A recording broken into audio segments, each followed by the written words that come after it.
Antibodies के जो functions हैं they may be of two types, biological functions and practical functions. Practical applications include the use of monoclonal antibodies, while the biological applications they may be dependent on effector cells or independent on effector cells. Independent on effector cells का मतलब है कि antibodies जो हैं वो खुद ही immune response produce कर रही हैं, उसमें कोई और सेल इन्वॉल्व नहीं है इम्यून सिस्टम के.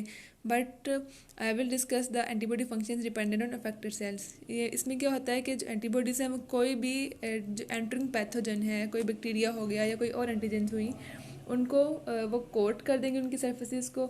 देन वो जो कोटेड सर्फेसिस हैं they will be recognised by other cells of immune systems and वो उनको देन किल कर देंगे. Number 1 it includes antibody dependent cell mediated cytotoxicity. ये एक ऐसा प्रोसेस है जिसके अंदर एंटीबॉडीज़ जो हैं किसी भी एंटरिंग माइक्रोब को उसके सरफेस को कोट करेंगी एंड देन वो जो कोटेड सर्फेसिस हैं वो वाइट ब्लड सेल्स के जो सर्टेन टाइप्स हैं वो उनको रिकग्नाइज करेंगी, देन उनको किल कर देंगी.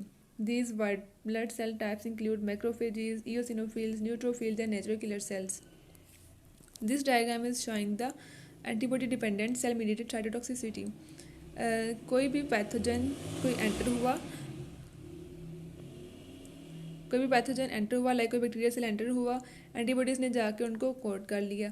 Now the FC receptors of these antibodies they will be recognized by the white blood cells और द इम्यून सिस्टम सेल्स.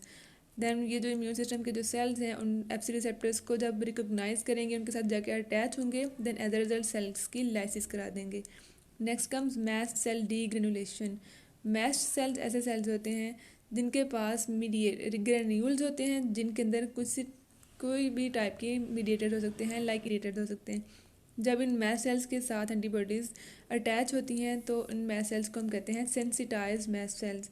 अब ये सेंसिटाइज मैस्ट सेल जब कोई भी पैथोजन किसी भी पैथोजन को इनकाउंटर करेगा तो ये डीग्रेनुलेट कर देगा, और ये जो डीग्रेनुलेशन है it will release inflammatory mediators. This diagram is showing the mast cell degranulation. Mast cells they have FC receptors because they have IgE antibodies attach to them.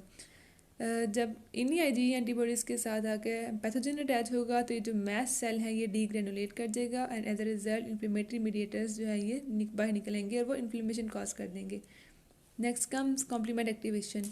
Complement activation इस complement system एक ऐसा system है जिसमें proteins involve होती हैं, और ये जो प्रोटीन्स हैं ये डिफरेंट टाइप्स के फंक्शंस परफॉर्म करती हैं. लाइक जब ये सिस्टम एक्टिवेट होता है तो ये इन्फ्लेमेशन भी कॉज कर सकता है, जो एंटरिंग पैथोजन है उसकी लाइसिस भी कर सकता है, और या फिर ऑप्सोनाइजेशन में भी रोल प्ले कर सकता है.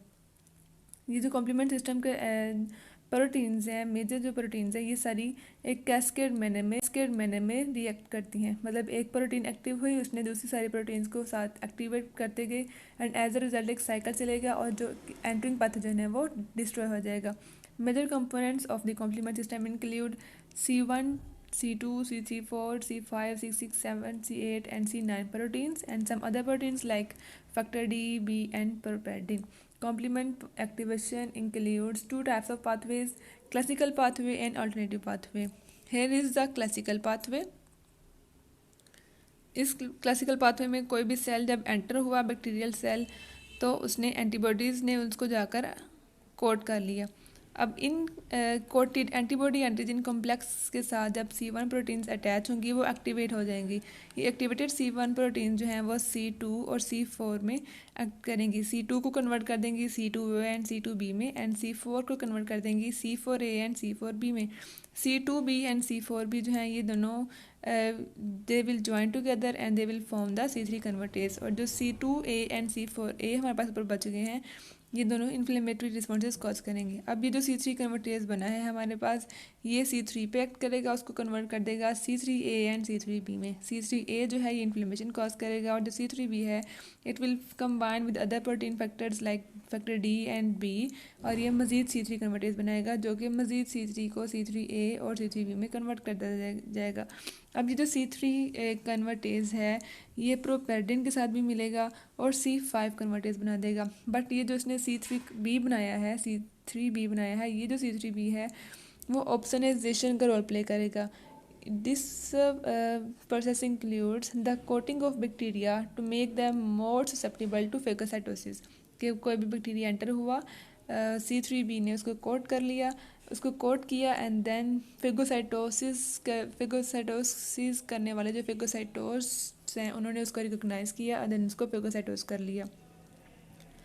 ओके अब ये जो C5 कन्वर्टेज बना है हमारे पास, ये जो C5 कन्वर्टेज है ये C5 को स्प्लिट करेगा इनटू C5A एंड C5B में। C5A जो है वो इन्फ्लेमेशन कॉज करेगा, बट C5B जो है वो C6, C7, C8 और C9 दूसरी प्रोटीन के साथ मिलेगा और मेम्ब्रेन अटैक कॉम्प्लेक्स बना देगा। अब ये जो मेम्ब्रेन अटैक कॉम्प्लेक्स है ये उस एंटरिंग बैक्टीरियल सेल पर जाकर अटैच होगा, उसके मेम्ब्रेन में होल्स प्रोड्यूस करेगा, मेम्ब्रेन डिस्ट्रॉय होगी एंड एज अ रिजल्ट जो पूरा सेल है वो डिस्ट्रॉय हो जाएगा। ये तो था क्लासिकल पाथवे। अब जो है ऑल्टरनेटिव पाथवे भी सेम क्लासिकल पाथवे की तरह है, बट वहाँ पर क्या होगा कि जो एंटीजन्स एंटर होंगी वो इंस्टेड कि वो C1 से रिएक्शन स्टार्ट हो जस्ट वो C3B के साथ मिलेंगी, और जो C3B जो है वो दूसरे फैक्टर्स के साथ मिलकर मज़ीद C3 कन्वर्टेज बनाएगा एंड देन यहाँ से जो है वो सारा पाथवे अगेन चलेगा बैक्टीरिया सेल लाइसिस तक का। सो दिस वाज द साथ मिलेंगी, और जो C3B जो है वो दूसरे फैक्टर्स के साथ मिलकर मज़ीद C3 कन्वर्टेज बनाएगा एंड देन यहाँ से जो है वो सारा पाथवे अगेन चलेगा बैक्टीरिया सेल लाइसिस तक का। So this was the difference between classical pathway and the alternative pathway. Here is a video showing the classical pathway. ये बैक्टीरियल सेल है, एंटीबॉडीज़ ने इसको कोट किया, C1 रिसेप्टर C1 प्रोटीन के साथ attach हुई, उन्होंने एक्टिवेट होकर C2 को C2A C2B में एंड C4 को C4A और C4B में कन्वर्ट कर दिया। देन ये जो C2B एंड C4B मिलेंगे C3 कन्वर्टेज बना देंगे। अब ये जो C3 कन्वर्टेज है वो C3 को कन्वर्ट करेगा C3A एंड C3B में। Now from here the alternative pathway starts. Antigens आए, उन्होंने C3B के साथ अटैच हुए। अब ये जो C3B के मॉलिक्यूल्स हैं they will react with the other proteins like factor B, factor D and properdin, और ये बना देंगे मज़ीद C3 कन्वर्टेजेस। अब ये जो C3 कन्वर्टेज हैं वो C3 को मज़ीद स्प्लिट करेंगे इंटू C3A एंड C3B। अब ये जो C3A है वो इन्फ्लेमेशन कॉज कर देगा एंड जो C3B है हमारे पास वो मज़ीद फैक्टर B के साथ मिलकर C3 कन्वर्टेज बनाता जाएगा जो कि C3 को स्प्लिट करता जाएगा C3A C3B में। C3B जो है वो ऑप्सोनाइजेशन में क्या, कोई बैक्टीरिया सेल आया, C3B की प्रोटीन से उसको कोट किया, फेगोसाइट्स ने उनको रिकॉग्नाइज किया एंड देन उनको ईट अप कर लिया, इनगल्फ कर लिया। This process is called opsonisation. अब C3 कन्वर्टेज जो है वो प्रोपेडिंग से मिलके C5 कन्वर्टेज बनाएगा जो कि C5 को C5A और C5B में स्प्लिट कर देगा। C5A जो है वो अगेन इन्फ्लेमेटरी रिस्पॉन्सेस प्रोड्यूस करेगा, और जो C5B है वो दूसरी proteins like C6, C7, C8, C9 के साथ मिलकर मेम्ब्रेन अटैक कॉम्प्लेक्स बना देगा।